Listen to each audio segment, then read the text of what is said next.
What's going on, everybody? It's your boy PTK Blam back with another video. And before we get started, shout out to everybody who's been watching and supporting on the channel. All of the recent videos have done extremely well. That Towerborn video is still going. I greatly appreciate the support. More videos on the way, everybody. But man, we got a good one today. And so this is a video I actually been thinking about for a while. I've talked about this previously on the channel and other videos, but I really wanted to dedicate a video specifically to this topic. And I'm talking about, as you can see in the thumbnail, the early game of the year conversation, because we got to be honest, you could literally stop right now and there's legitimately 6 candidates that you can already say, okay, this is a good game of the year list. You can stop the list right now. So I kind of wanted to dive into that, kind of get into some of the specific games, talk about what's more to come and how awesome 2025 has already been and how I see the future going. Obviously, we're not going to get the official game of the year until the end of the year. That doesn't happen to the VGAs in December. So there's a lot that's going on in 2025, so things can change, man. But let's get into it. So first and foremost, I just want to talk about 2025 as being an awesome year already. I talked about this before in other videos, and I think 2025 has already been a better year than 2024. And I'm saying that, and it's funny because I thought 2024 was already peak gaming.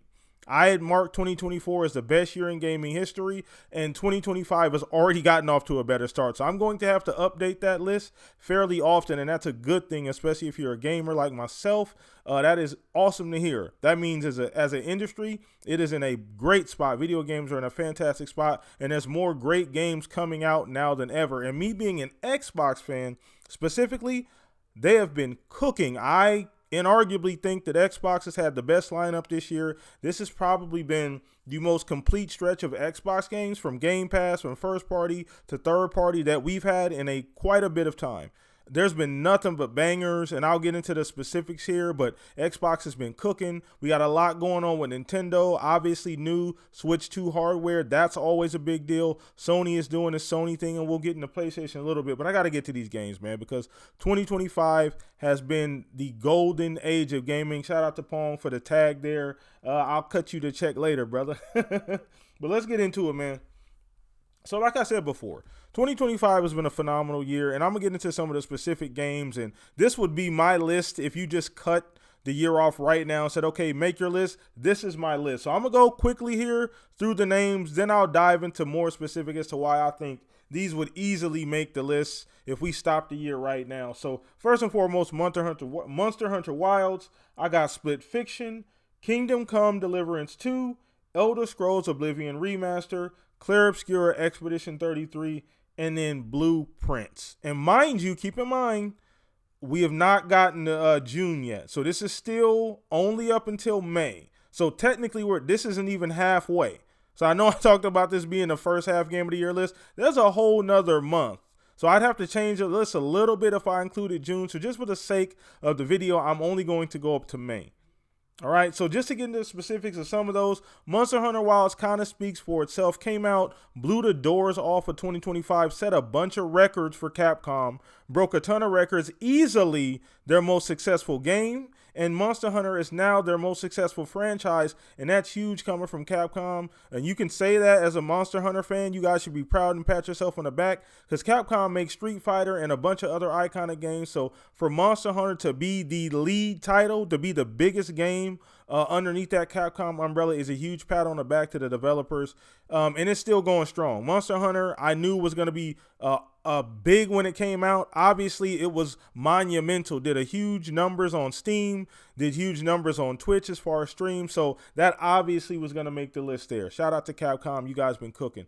So Split Fiction, another game where if you know, you know. And I don't usually use that saying very often, but if you played It Takes Two, you know the pedigree. So Haze Light Games made this game, and once again, I just mentioned It Takes Two, which was a Game of the Year award winner, not nominee. It actually won Game of the Year a few years ago. So this game came out when they announced the idea. People were super excited because of It Takes Two, and we know the quality of game that we're going to be getting, and it exceeded every expectation that I thought from the creativity which they always bring, and that's what makes them different. Obviously, the co-op aspect and the game mechanics are the highlights of Split Fiction. The story is a highlight, They do a phenomenal job with the characters. It wasn't as controversial as some people thought it would be, and it did great. I believe it already sold 2 million. I'll look for that number, and if I can find it, I'll put it up on the screen. I believe it already sold at least 2 million copies, which is amazing. And I think they're already moving on to a new game, which is awesome too. So Split Fiction obviously makes that list. So moving on to the next one is going to be Kingdom Come Deliverance 2. Now, to be fair, I probably know the least about this game out of all the ones on the list. I did not play Kingdom Come Deliverance 1. I'm familiar with the game, did not play it though. But by all intents and purposes, this was a lot of people's game of the year. One of the most immersive RPGs people have ever played, from what I've seen, what I've heard as well too. The story is amazing. Game mechanics are amazing. RPG aspects are amazing. Graphically is beautiful. The updates have been awesome too across the board. Just another solid ass game that came out and over exceeded, I would say, expectations. Pretty much every game on this list exceeded expectations. So moving on to the next one, a big one, Elder Scrolls Oblivion Remaster. This game shut shit down. So this was a long time rumor for the last few years that they were making this, and we finally got the official notice that they were actually going to be doing this game, and the internet shut down for a day and a half. This was trending on the internet for easily a day or two. It was a huge deal. Probably one of the best remasters ever made for any game. From a technical standpoint, from a love and care standpoint, they somehow managed to balance the authenticity and originality of the original Oblivion with the new hardware and all of the good shiny bells and whistles that you get with the new hardware, and it was like a perfect blend. So people are super happy about that. Probably going to be on a lot of people's game of the year list. People are going to put hundreds of hours in this game, and it absolutely deserves a spot on the first half game of the year nominee list. So moving on next, this is probably the most obvious nomination, and that is going to be Claire Obscura Expedition 33, the most talked about game this year, the most praised game this year, the highest rated game this year, and the achievements continue. It's going to break a ton of records. And mind you, this game came out 2 days after Elder Scrolls Oblivion Remaster. People thought that this game was going to get buried underneath that game, and it rose like a phoenix. Dare I say it outshined. It was so good. It was undeniably good that it actually stole a lot of thunder. It stole a lot of energy from the Oblivion Remaster. As big as that was, and as well as that did, people are still talking about Expedition 33. And people aren't talking about this game like, oh, it's game of the year, it's an awesome game, it's a great game. People are talking about this game like, this is the best game I've ever played in my life. This is the best JRPG ever created. That's the conversation that's been talking about around Expedition 33. In my opinion, probably the most talked about, highest, most esteemed new IP in years. It's been a very long time since we got a game made by 30 people. Shout out to Sandfall Interactive. This is about as good as you can get for your first time out the gate. Very first IP, and it's a fucking home run.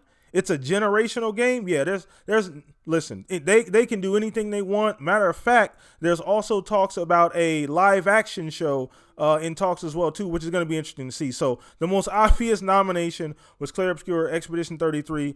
Easy peasy. Don't even got to think about it. And the last one is a little different. Now, I haven't played this game, but there's always generally an indie title that kind of sneaks in there. Every year we get a smaller indie title that gets in there. And this year I'm nominating Blueprints, a game I believe it's made by one person. If it's not by one person, it's a very, very, very small team. It's like a puzzle game. Listen, I'm hearing great things about it. I've seen some gameplay. I've actually watched people play it on Twitch as well as YouTube because I was interested to see what it was. I have yet to play it myself, but it looks fun. The ratings were phenomenal as well too. So I think it deserves that spot as of right now. Like I said before, we're not quite in June yet. So if I add June, there's a bunch of other games I could throw in as well too. So let me know what you guys think about my list for the first half game of the year nominations. Which would be yours on that list? So other than that, let me know what you guys are playing. Peace out. Appreciate the support on the channel.